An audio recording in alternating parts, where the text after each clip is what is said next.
Hi, I'm Meta Spencer. Mother and Father Nature are demanding that we clean up the mess we've made and repair the world we've broken. There are enough tasks for everybody.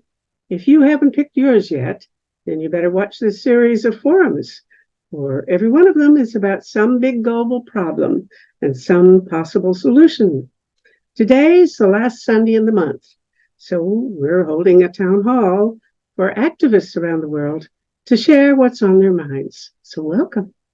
As I see what's going on, this is just too sad, and there's no clear leadership that is coming as either to stop the carnage or whatever.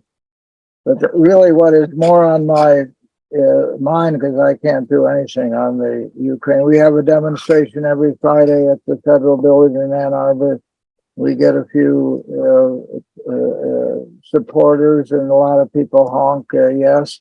I hold my usual sign, end the whole war system, and don't escalate, negotiate, and so on, and honk for peace.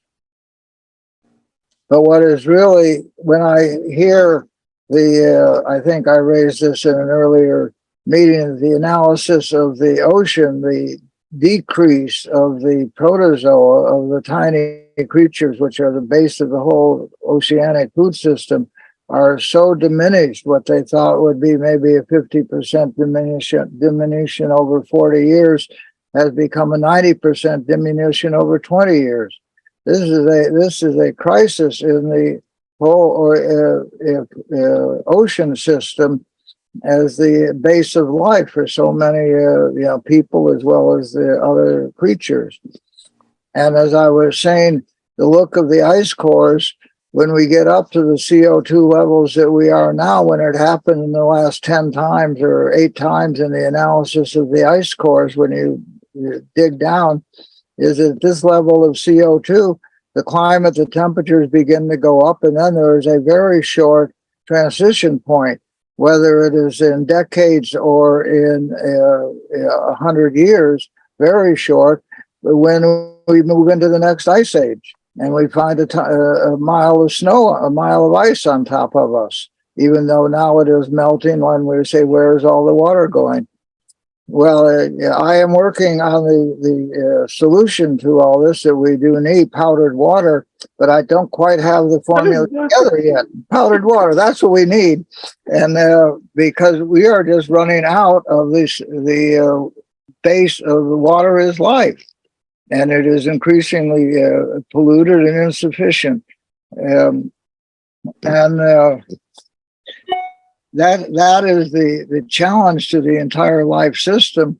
And as long as the political powers keep going for money, and the progressive keep kissing ass to the ruling class to get their little benefits of here and that, we get no actual leverage against the big polluters, against the military, against the oil companies, against all those that are keeping on doing business as usual, because business as usual has made money for many people, and they want to keep doing it. And when we did have a Earth Day program, and there were several people that said, capitalism is the big problem here. If you try and get profit, you're going to exploit, and you're going to steal the resources of the people to make profit. And that is the struggle for the commons since the Magna Carta and long before. It's a struggle still going on. The problem, my dear friend, is people like it that way. I mean, I have Russian friends who now are saying, I am so ashamed. For the last 20 years, I was perfectly satisfied with having Putin in doing what he was doing. I didn't think it was, and you talk to this day to people in Russia, and they say, I'm not political, I don't have an opinion on this, etc. So if people want it that way, that's the problem. If they don't like it, they can do something about it, but they don't seem to mind. That's the problem. People would like to have a boss, somebody pushing them around and demanding things of them, and ruling them and locking them up. So that's the problem. It's not, I can't blame it on rich people. It's not, It's blame it on the rest of us. So there. Anybody want to challenge me? But I think capitalism is part of the problem, fundamentally. Well, look here. I mean, if you ever lived in or even visited a communist country, you'd change your mind. I'm sorry, but I spent a lot of time visiting in Russia, and I did before while it was still even under Brezhnev. So I'm sorry, but that was not solution there. Give me something else you got. What else have you got besides capitalism and communism? I'm looking for something better. Yeah, well, neither of them are doing the job. So we need to create a new system that is not based on war, that is based on recognizing that the past has left us into a terrible predicament, and we need to heal from that, to care for one another, to help one another, and to share the resources that we have. It's a different system, not capitalism, not communism. It's called peace. It's called family. It's called caring for one another. Mm-hmm. I'll go for that. How about you, Bill? Well, one of the things is that by its very nature, capitalism has to continue to grow infinitely, and it can't happen. The planet isn't big enough. So what happens when you get to the limit? What will happen when capitalism runs into the wall? Well, we are in it right now. It's the new age. It's called the Pyrocene. The planet is burning. It's a new age. It is the collective consequence of the exploitation and the extrapolation of the resources from the commonwealth to the profit of the few. It is that consequence. Mm-hmm. With no approach to deal with the consequences. It'll keep going and things are burning down.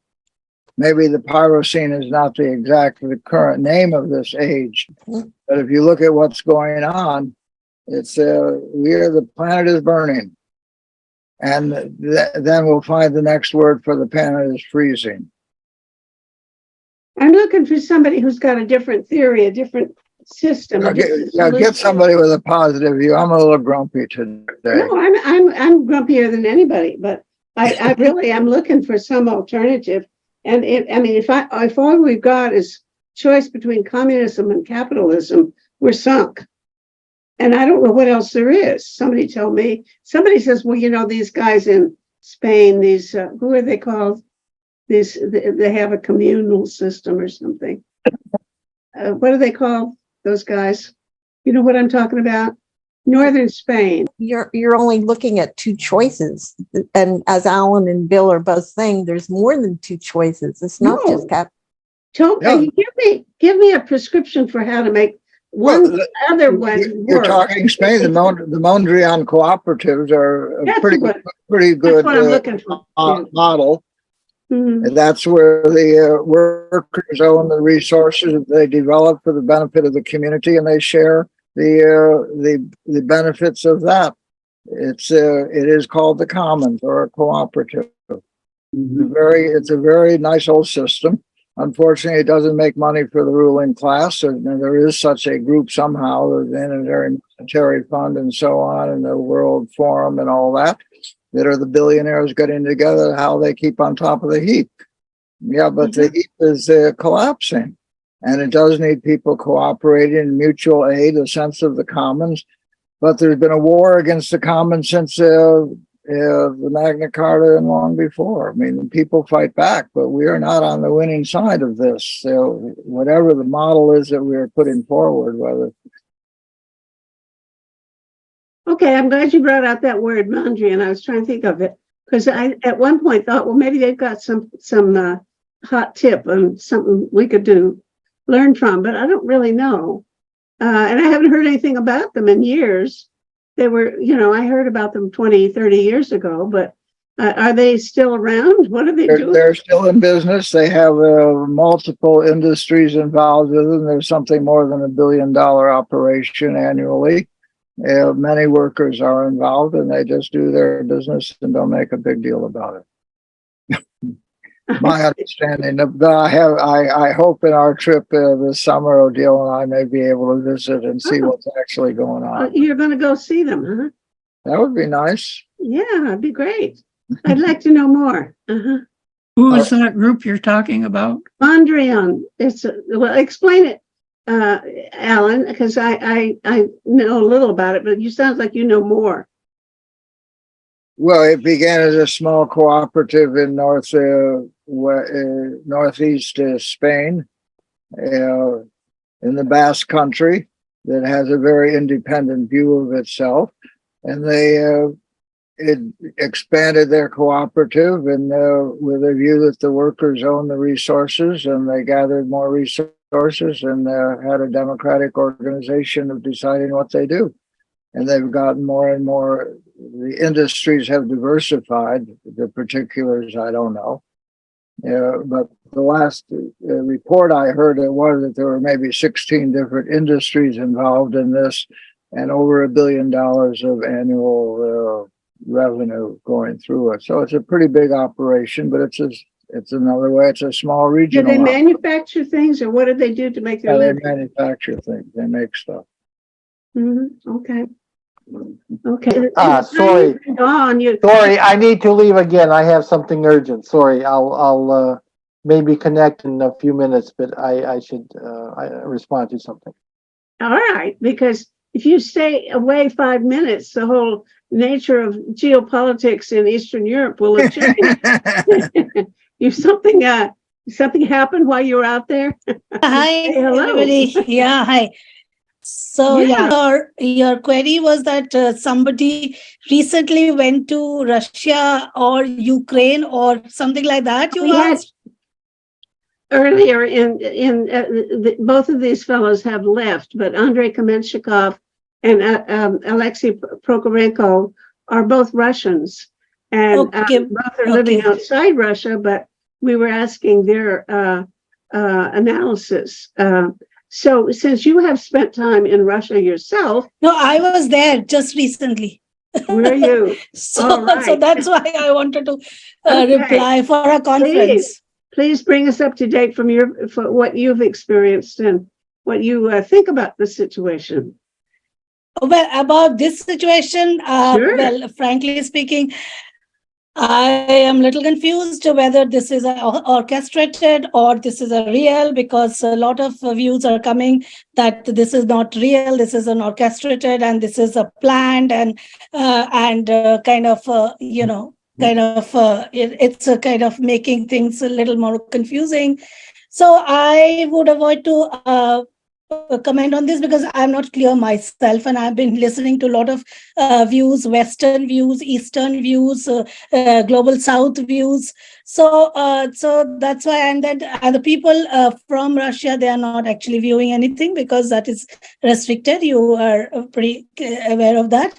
So my friends and all are a little quiet on this because they said they themselves are not aware. They're listening from the TV and news. So that is reality is not really clear what is exactly and how the situation is now. That is, but what I wanted to mention that when I was there, like around 1.5 months back for a conference, I found that things are at least in Leningrad. In Petersburg.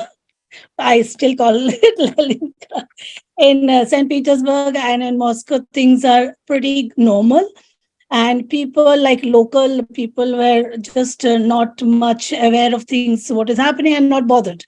And even the taxi drivers, even the shopkeepers, whomever you feel that they can say something about the situation, they were very, very quiet. And people said that, we are okay, so we don't have any problem and any issue. So I find situation in Russia is not drastically changed, or any change I could not see. And I felt it was normal, though I was there for a very short period of time because of the conference.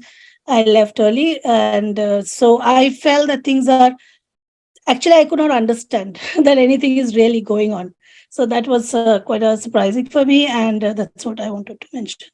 Now, when was it you were there? Oh, I was there 2 months back. 2 months ago. Yeah. And you were, how long you were there? I was there for 4 days. In And all in St. both Petersburg? both the places. Okay. 2 days, like 1.5 day, and then left for Moscow, and then there I was just for a short conference. I was supposed to go again next week, but that I will do online for the BRICS. I went there for the Indo-Pacific conference. There was a conference related to Indo-Pacific, and they call the specialist working on Indo-Pacific areas. So I spoke something different topic, that is on Indo-Pacific, how they are growing and what are their plans and how different countries are coming together. So that was totally a different topic also. And now I'll be talking on the BRICS. In between, I talked about India-Russia relations under the G20 summit. So that was also there in between. And then I am talking on the BRICS on 29th. So basically topics are very different topics. So not related to domestic politics or the things that is crisis going on, whatever it is. So that's how. And one thing, yes, definitely you all know that there is a restriction, so people are Now tell me not about speaking freely. these conferences that you've been going to, and the fact that you're giving talks. What are you talking about when you are these talks all related, or what are you working on that brings you to Russia? Well, as you know that Eurasia is my subject of specialization. Yes. So I've been working with Russia for now almost 25 years there.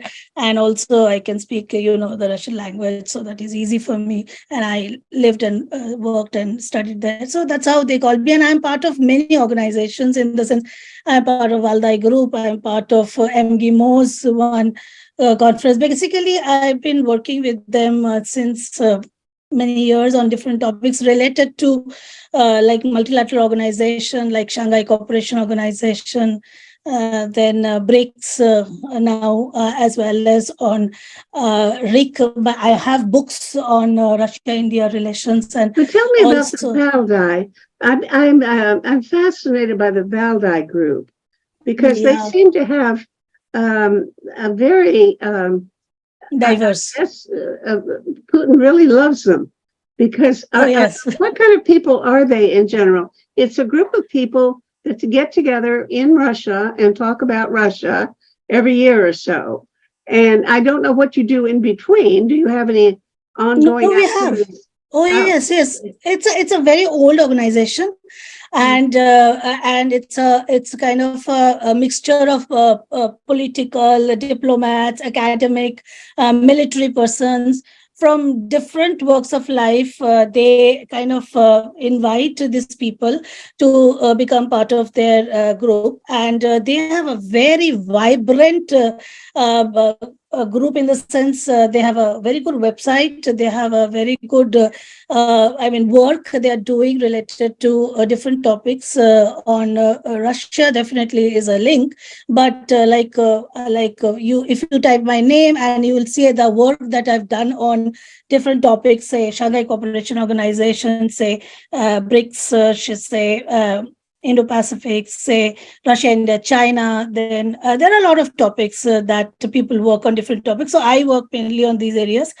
But there are people also from Canada, and there are academics from Canada who go there regularly. And once in a year, a kind of Putin is invited, and he comes and interacts with these academics, diplomats, military personals, and they ask questions. My friend Mary Kaldor said she'd been invited to join, and she asked me what I thought of it, what kind of outfit they were. Are they all people who love Putin or not? And I couldn't answer her. I didn't know whether they were all people who love Putin or not. What do you think? Actually, you have to love that country. Definitely. And if you love that region, if you not love, at least you have to have some kind of an understanding. They are not inviting people offhand. That I am sure. They are inviting people. They are following their works. They are following their talks. They are following their lectures. And they are inviting, mind you, they are not inviting every and anybody. So that is, they know whom they are inviting. If Yeah. they are inviting your friend, that means your friend is well aware of that country. Your friend must be having a good impression about that country. And yes, But they she's have, not very, she's yeah. not very favorable to Putin. That's the thing. She wondered what she Then would be getting into if she accepted. then I'm little not very sure, because here I've seen that people, of course there are people who are critics, but then they are not doing critical analysis just without substance. They have good substance within themselves, and that is how they are probably invited. And if you see the group, it is I think more than 500 people or 200 people who are there. So they are all kind of working and in different topics, Mhm. and they are well established people in their Yeah, own, I know, own I know. ways. It's an elite outfit. Robert Reed has raised his hand. Come on, Robert. What's up? Yes, I'd like to ask Dr. Kundu a question. She said Okay. that 2 or 3 months ago when she was in Moscow, the average person in the street and the taxi drivers weren't much interested in a lot of what was going on politically and to do with Ukraine. What I'd like to ask Dr. Kundu now is, what do you think those taxi drivers and other people in Moscow are thinking over the events of the past 2 days? What about the events of the past 2 days? What's happening there? Yeah, thank you, sir. Thank you for your question. You are very correct. As I mentioned in the beginning only, that though I have a lot of friends there and they are like well versed with the situation, but when I am kind of asking them about this particular situation, they are themselves not very clear, and that is what they are saying, that they have the confidence of their leader, and that is what I am getting the idea. And they are not very clear what is exactly happening, and people are a little skeptical in sharing their views. That is what I have realized. Let's see. What else? Peter Wadhams, you always have things of great importance. I think of all you kind of shook me up when you said that what we eat is more important than the black carbon falling on the ice. Because I have, for the last 6 months or a year, really had the conviction that you are working in the most important area for the future of the planet. And that is that if we don't save ice in the Arctic, we're done for. And people talking about extinction phenomena, that's the word I sometimes use. You're in the dark, by the way. I can't see your face because you're sitting in the dark. But if you want to speak, I'd like to know more about the warming of the Arctic. Now, last time I asked you about that, you said that there was something like a 10-degree increase in the water temperature of the surface of certain area of the North Atlantic or the Arctic Ocean. What's going on there? Is this something as worrisome as you had me scared? Should I remain terrified? Yeah, well, so moderately terrified. Yes, there's the Arctic Ocean has been warming up this year far more rapidly than it's ever done before, and far more rapidly than any of the other changes which we thought of as being crucial, like, for instance, sea ice disappearing is a big crisis, because if we actually lose the sea ice, then we're going to be completely changing the energy balance of the planet. But the loss of sea ice seems to be occurring less rapidly than the overall change in the temperature of the Arctic Ocean. So the biggest, most rapid change seems to be the water in the Arctic Ocean is warming up, and at an enormous rate, such that in the end, of course, that relates to to a loss of sea ice, but it also, in a shorter term, it relates to a faster warming of the ocean itself, which means a faster change in all the it's associated with that. So it's a major crisis, and if you look at some of the graphs of water temperature, you'll find them shooting up way beyond any level that they've ever had before. There's something really terrible going on in the Arctic. What is your theory about what's causing this? Well, I don't have a theory. For sea ice, it was simply that the climate was getting warmer, and so the sea ice was melting. But in this case, the warming of the ocean is far more rapid than you would expect, or even be able to explain in terms of any physics which we know about. That the physics of ocean warming is now gone beyond what we know, and which is pretty frightening. Something is going on which is causing the planetary ocean to warm up very fast and give us some unexpected, unpredictable results. Now, is this going to affect the circulation pattern, these currents that go around the planet in the ocean? The temperature has some bearing on that, doesn't it? Yes. Well, there's some changes going on in the pattern of ocean circulation, but at the moment, it's the sheer magnitude of the warming that's more dominant. And no, but if you don't have a theory, then there's absolutely nothing you can do about it. I mean, well, make observations. That's what I've always spent my life. How long's it been going on that it's been spiking in that way? About 2 years. Now, is it just a small area or a large part of the North Atlantic, or it's in the North Atlantic, not in the Arctic Ocean, right? No, it's in the Arctic Ocean as well, and Is it? Oh, it's the whole Arctic Ocean that's warming up more rapidly, and not simply the Atlantic, although the Atlantic is also involved.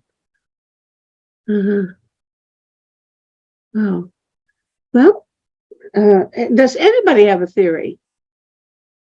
Well, actually, weirdly enough, not that I know of. All the people who have worked in this field, who confidently claim to understand what's going on, have all suddenly started to say, "Oh, this was all completely unexpected," which means it wasn't unexpected, but it was unexpected by them.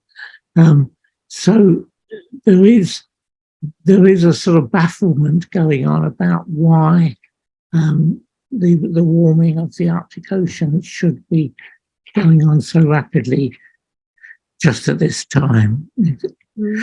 It's not. There isn't a well accepted theory. Well, that's scary. That it, I'd like to do some forums about it. Is there a group of people working on it that you could easily corral into having a conversation? Well, I'm writing a paper about it at the moment with a guy from Australia, Graham Thompson. So he might be happy to come in with me and talk about it. Well, but it doesn't sound very encouraging. Okay. All right. So what else is going on? Thank you. Yes. Hello, Bill. Yeah, I would just like to add something that the rate of warming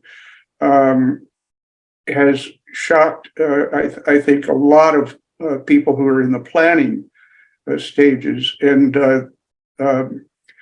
with the speed with which everything is warming up, sea level rise is going to be increasing as well.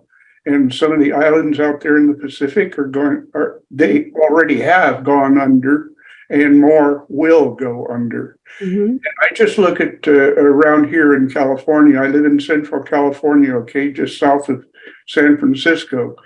And if some of the projections are correct, sea level rise is going to inundate so much around Silicon Valley here that we won't be able to get around.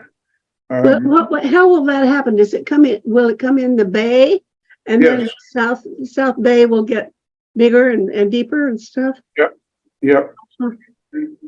Uh-huh. Actually, all the way along the coast, and it's going to happen, globally. It's not just confined to here. I'm just using here as a model for Mhm, what's going to happen elsewhere. Yeah, I'm not very optimistic, and like I said earlier, I'm thinking of my great grandkids, what kind of life they're going to have to face. Well, I don't think it's that far in the future. I'm thinking my brother lives on Balboa Island. I don't know. It looks to me like Balboa Island is going to be underwater before long. Yes. In Newport Beach, that area. Mhm. Well, it's true that the rate of warming and the accompanying rate of sea level rise are now so great that we really have to concern ourselves with changes that are going on now, and major changes to how we can live now with this, rather than few years' time or a couple of decades' time. It's one of the now things. Yeah, well, I mean, now means, even if you start doing something now, it's going to take 5 years to get a project constructed and so on. I mean, I guess the quickest thing that could be done would be one of these things where they want to go up and shoot sulfur or something into the stratosphere. And I gather you could do that like this year if you wanted to, if you decided to, but that happens to be the most scary of the options. I mean, I've been looking at a whole lot of geoengineering proposals, and that one puts me off, because once you squirt that stuff into the stratosphere, you can't bring it back. I don't mind doing stuff, experimentally. For example, brightening the clouds, spraying seawater up and see if you can make the clouds whiter and reflect more light. Because if you don't like what you're doing, or you have some unexpected effect, you can stop within a week or so, and then the effects are all gone. But people want to do some weird things like put pieces of aluminum foil up out in space so that little flitters or something. I've heard of that. Yeah, That's funny. Yeah, a lot of really peculiar things that you couldn't undo.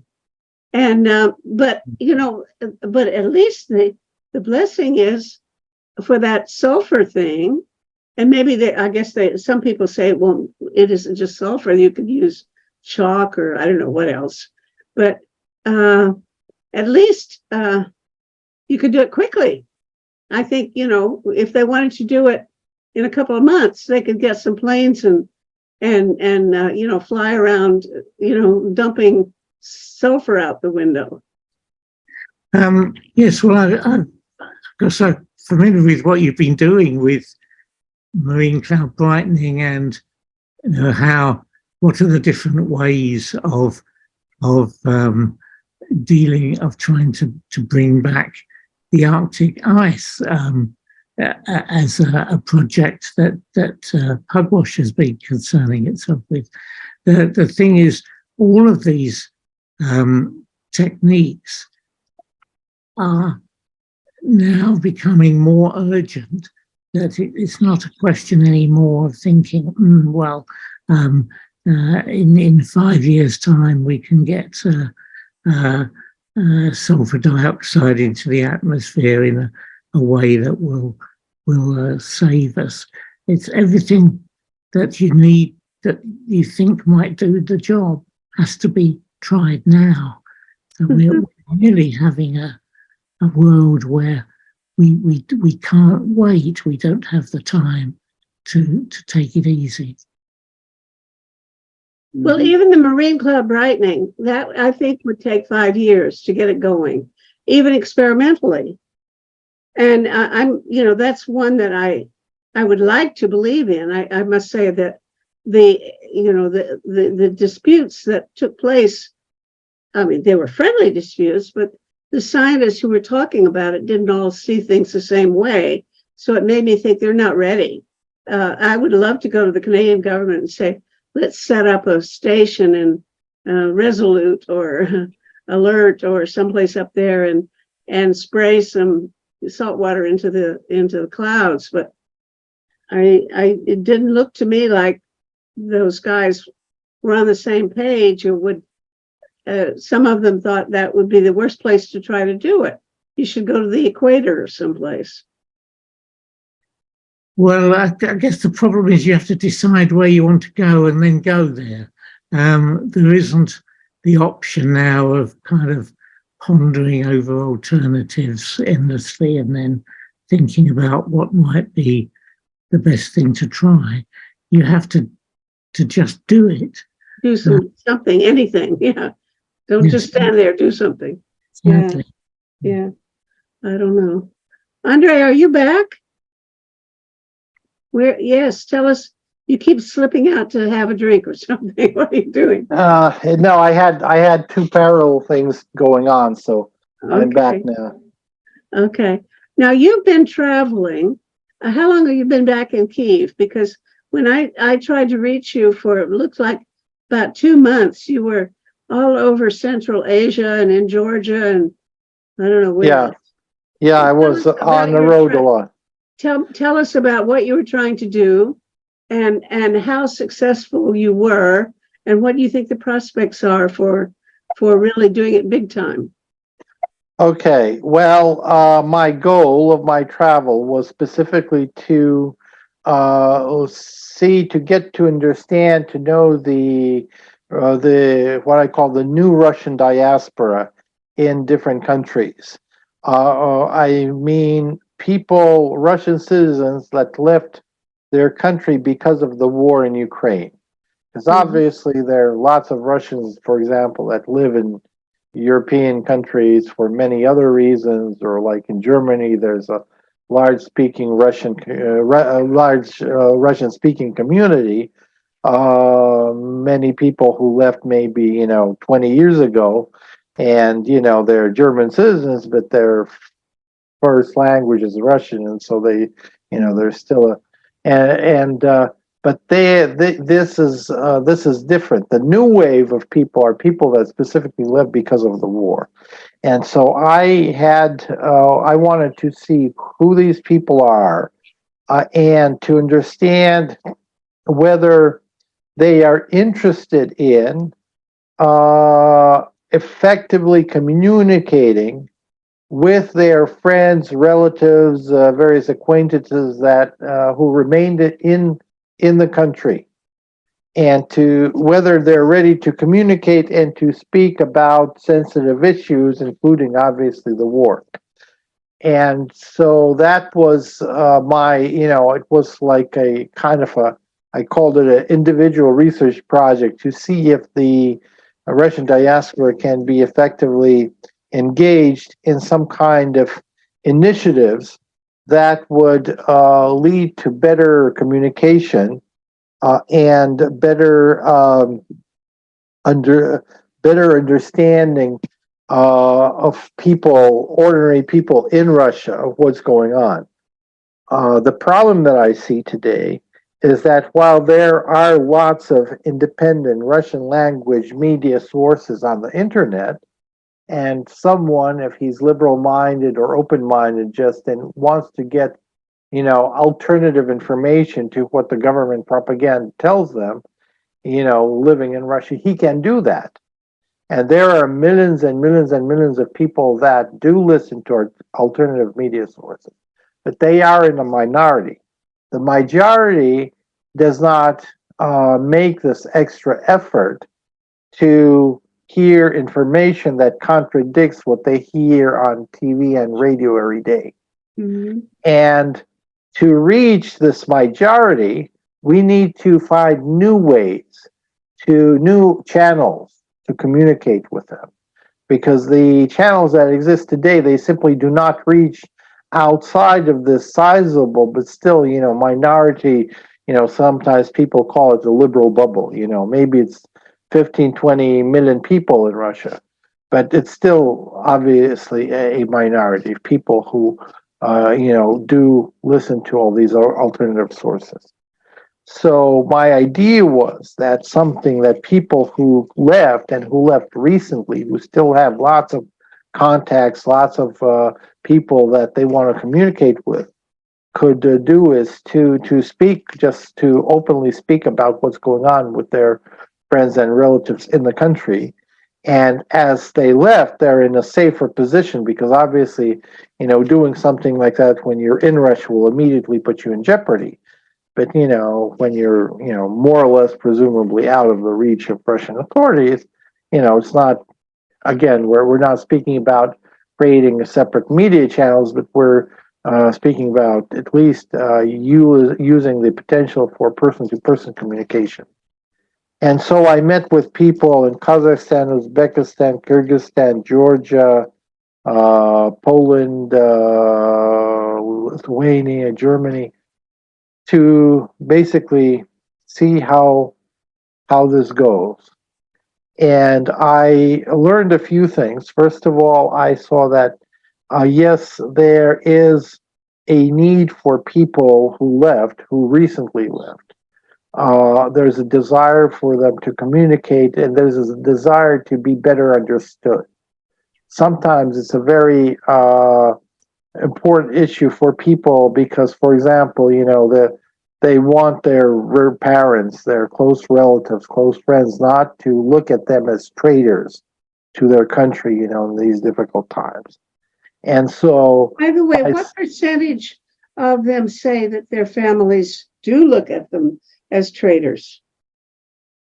I can't give you any percentage points because, I didn't meet that many people, and the people that I met, again, it wasn't maybe necessarily a random, some groups were more random, some groups were like already people that had a record of political activism and left not just because of the war, but also because of all the repressive new laws and things like that. So, for example, many women's groups that I met, some of women gender activists, they are not usually in under the immediate threat of being mobilized, even though some are, especially medical personnel. But in most cases, they don't feel. I believe they can draft women as nurses or physicians, right? In some cases, yes, there have been some cases, but overall, of course, most of the people that left are men, and sometimes they came with families, with their wives, children, and so forth. So I can't give you percentages, but I can tell you that I heard stories from one side to the other, and one person would say, actually a woman it was that said that I'm afraid that my father will find out that I'm in Kazakhstan because if he finds out, I'll become a You know, in his eyes, I'll become a traitor and all that. She's hiding from her own father where she's located.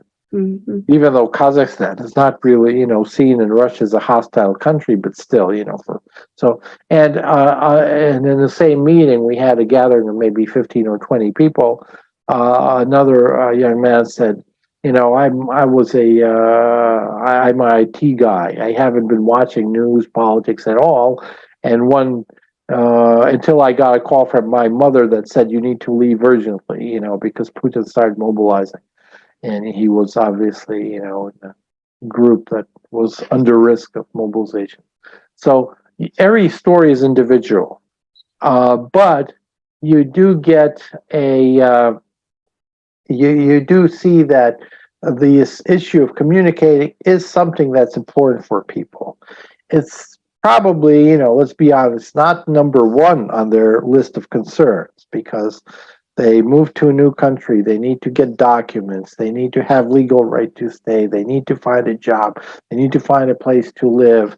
And there's all these other urgent issues that they have to deal with. But, maybe number 5, number 6, number 7, but this issue of communicating with those who stayed is there. It's on this list of concern, even though it's certainly not on the very top of it. Usually, in some cases, it might be on the top concern. Mhm. And so, yes, I believe that there is a potential to work in this direction. What would you do? How would you work? Would you like to organize, say, a Zoom meeting that everybody can join and talk, or what would you do? What I hope to do right now, and I do have a proposal with Nonviolence International, we made a proposal for that, is to start by simply setting up formats where a certain group, maybe 10, 15 people in a certain location, could start to regularly meet offline, because offline meetings are much more effective, and people get much more from it and want to if they're much more effective. So offline, where they would discuss communication issues, where they would get some training modules would be involved,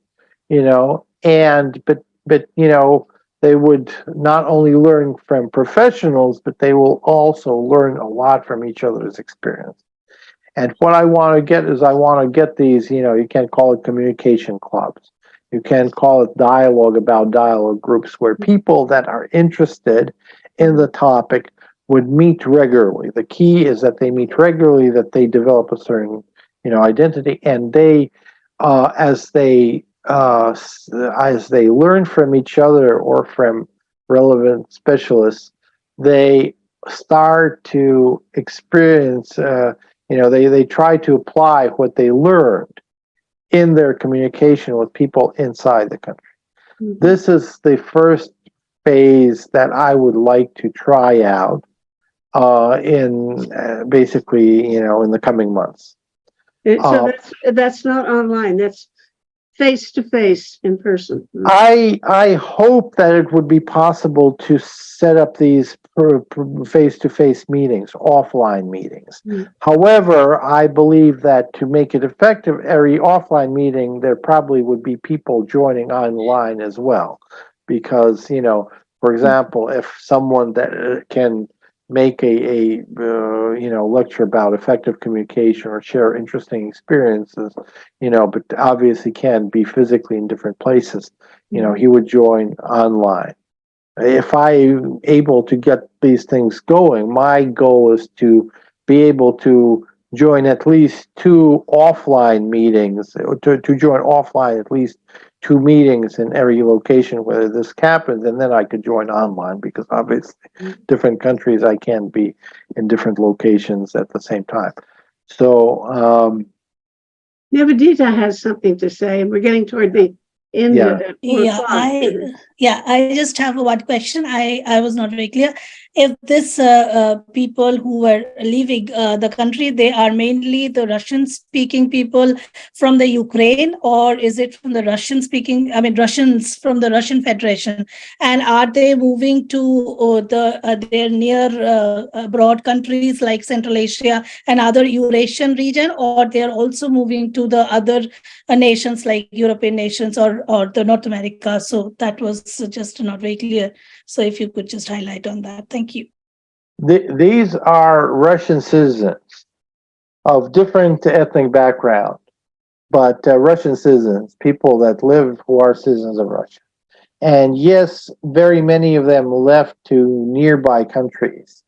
And every story is different. In every country, the regulations, who can enter, who can stay for how long, and all this, it is different. It changes. So also, there are two sets of documents that Russian citizens have. There's basically two passports. One everybody has, but it's mainly used just internally. And there are like only a few countries that Russians can go to with this document. To go to most countries, you need to apply for what is called a travel passport or a Russian foreign passport. Basically, it's a document that is used and to get to most other places. Visas, some countries require visas, sometimes some don't. So it's very difficult. And as a result, because the regulations and the situation in different countries is very different, you get also different groups of people who end up in one or another country.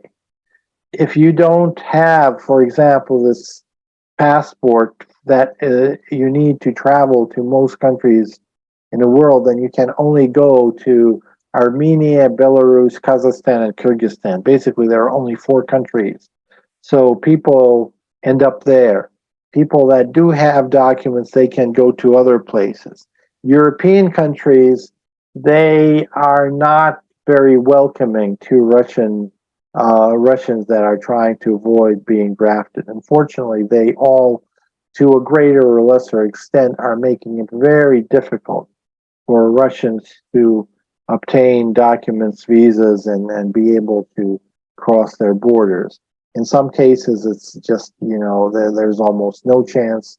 In some cases, they do provide, some European countries provide humanitarian visas to those Russians like Alexei, who was on our meeting today, who have a proved record of political activists, who can prove that they are, they're genuine political refugees because of their position. But very many people who left the country after the war began, or especially after Putin started mobilizing people, they weren't necessarily very active previously. Or even if they were, they never really, kept a good record of that. It's hard for them to prove that they are seen, as basically just ordinary people that for one or another reason left. And again, regulations in different countries are different. The policies are very different. Some are more welcoming, some are less welcoming. So it's while I believe that there is space to work in most countries, there's also great differences in what people we can work with. How do we approach? Like in Georgia, people are usually much more. The average Russians that are in Georgia are much more active in social, have a track record of social activity, political activity, and so forth. In Kazakhstan, they don't. So, And that's because of the situation in Kazakhstan and Georgia, not differences in the type of people who go to those places. It happens naturally because, people that go to Georgia, maybe, first of all, they need to have this travel passport. So, 80%, 70 maybe, or 80% of Russians don't even have that. Mhm. and it's a document that needs to be renewed every 5 or 10 years and so forth. So, and it's a fairly long bureaucratic procedure to obtain it. So, again, so automatically you get people, again, people that have this document, probably are people that are on average better off, that traveled previously. Maybe they just used it to go to vacation in, Turkey or Egypt, but at least, they're usually, their income level is usually above average. Their knowledge of the world is above average, because they had previously traveled to other countries, and, they have that in their background. Um, Also, many Russian political activists moved to Georgia, and many of the people that I met there, usually just about all of them, had some. These were young people, but they had some degree of social or political activism. In Kazakhstan, it's very different. Kazakhstan has a longest border with Russia. It's a land border. Georgia also has a land border, but it's across the mountains, and basically there's one major highway that goes over a mountain pass. So it's quite a ordeal just to get there physically. But in Kazakhstan, many people just came there. It was the first time they left the country, and they didn't know what to do. And many returned. Many stayed for a while, but they ran out of money and they had to return because, they couldn't get documents that would, allow them to stay longer, and so on. So So listen, you told me that there were about 40, did you say, guys that you knew of who were in imminent risk, or at least real risk, of being extradited back to Russia where they'd be put in prison. I spoke to colleagues in human rights organization in Kazakhstan, Kazakh organizations who have been working on specific cases. These are people who basically either left illegally according to Russian laws, like if they're, military, they shouldn't have the right to leave without special permission. Or I don't know all the, and these are also people that usually ended up in places where, the authorities in Kazakhstan, they tolerate people usually. They're not, let's say, they're not really actively searching for them and sending them back, but they're not providing people with the legal status that they need to stay in the country. So you put me in touch with one, or somehow he got to me through you, and we had quite an interaction. He has a friend, his best friend lives in Halifax, and so on. But he eventually got a visa, a tourist visa to Canada.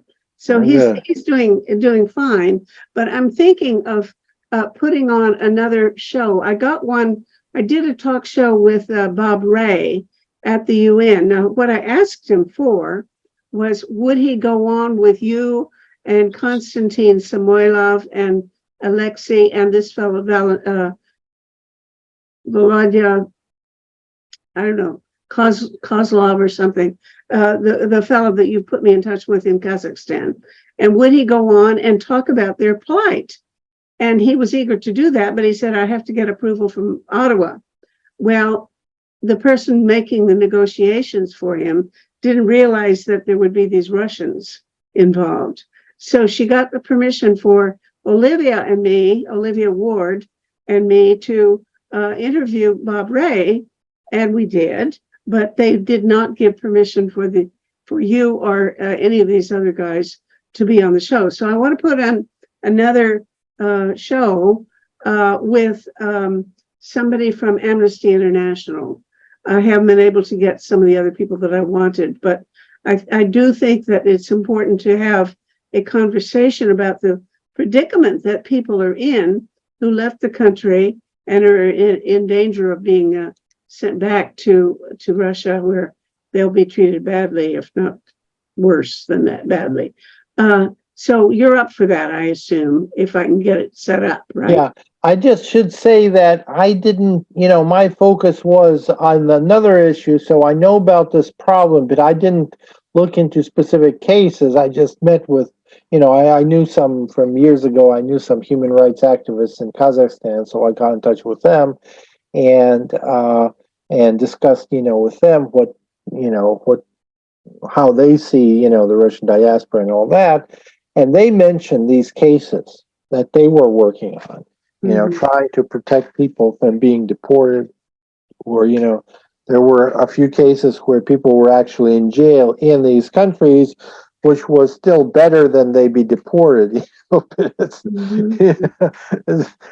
If you are considered a deserter today from the Russian military, especially, if you're a former officer or acting officer of the Russian, security service, and you decide to defect, then, even in jail in Kazakhstan is probably being a better option than going back to Russia. But it's not something that, we can. Okay, well, thank you for this, and it's fascinating and deplorable, but our time is over. Thank you, everybody, and I'll see you in a month, the end of the last Sunday in July. Okay? Thank All you. right. Thanks. Okay. Bye. Project Save the World produces these forums, and this is episode number 562. You can watch them or listen to them as audio podcasts on our website, tosavetheworld.ca. And people share information there about 6 global issues. To find a particular talk show, enter its title or episode number in the search bar, or the name of one of the guest speakers. Project Save the World also produces a quarterly online publication, Peace Magazine. You can subscribe for $20 Canadian per year. Just go to pressreader.com on your browser, and in the search bar, enter the word peace. You'll see buttons to click to subscribe.